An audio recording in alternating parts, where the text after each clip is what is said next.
So I'm continuing. Got cut off there for a minute. Yeah, living close to the land can be a lot of hard work.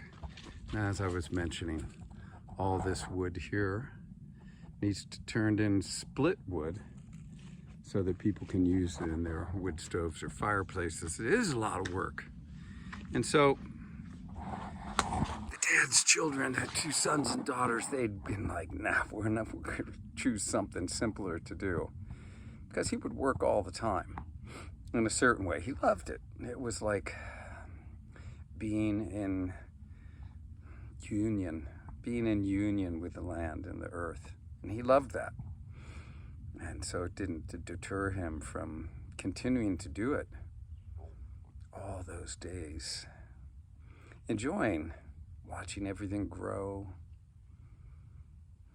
watching his children devour the delicious food that came from his gardens and orchards.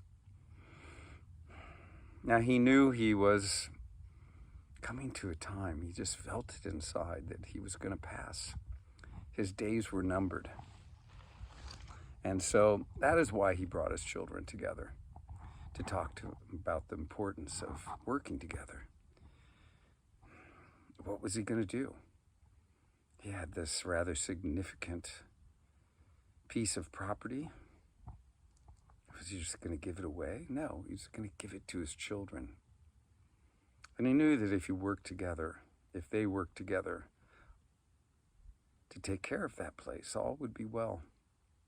Now you might remember the youngest daughter was still on the property and living in the house, and there was one day where it was rainy and kind of cold, and her dad had come in from milking cows and gathering eggs from the chicken coop, taking care of some plants that he was starting in a greenhouse that they had. And he came in and he was coughing and obviously didn't feel well. And she went over to him. She could tell that he was in some distress. And she felt his forehead. His forehead was very, very hot.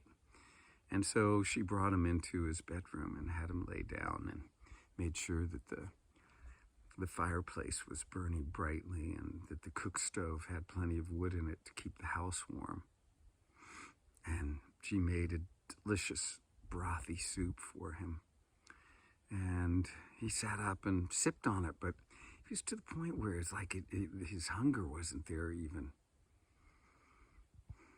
And she had that feeling that his days had come to an end. His time was at its end. His voice was low, almost a whisper. And she immediately went over to a neighbor's. There were no cell phones. You couldn't call. And she asked the neighbor who had children to run into town, for them to run into town and to the houses of all of her siblings and have them come, and to come quickly. And so they did. By that evening, all had gathered, and soup was there, and they all had some food, some delicious bread that she had made a couple of days earlier. And they sat around with their father.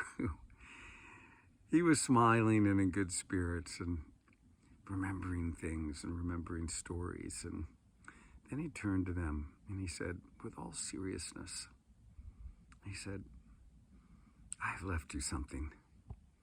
I haven't told you this, so I didn't want you to understand the wealth that I had gathered around me through all these years, but I have.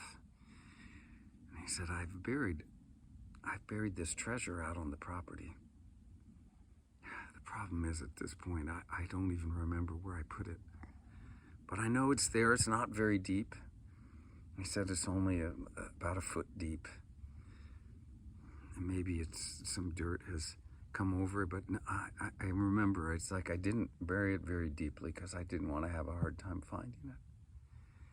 He said, and you should find that treasure, because if you do, and when you do, you will experience the greatest wealth you will all be able to take care of yourselves and your families for the rest of your lives. So please, I know I'm passing. I can feel it. It's coming. And at this point, they all, they're like, they don't know whether to be joyous because of his spirit being joyous or to be sorrowful. There's this mixed bag of like, okay, he's passing and we're going to miss him. He's been our dad. He's taken care of us all of our lives. But he seems to be happy.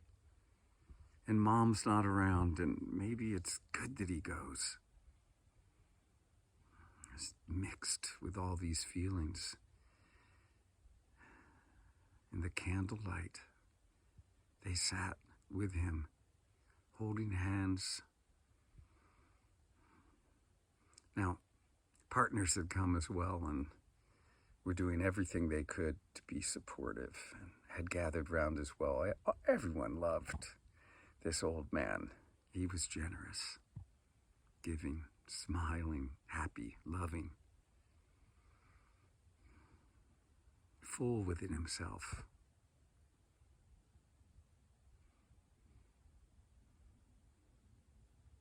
By morning, he was still alive, breathing, and everyone had slept that night on pieces of furniture, on carpets, on skins on the floor, curled up together. But someone was always awake with him that night. And we'll stop the story there and see, does he really pass?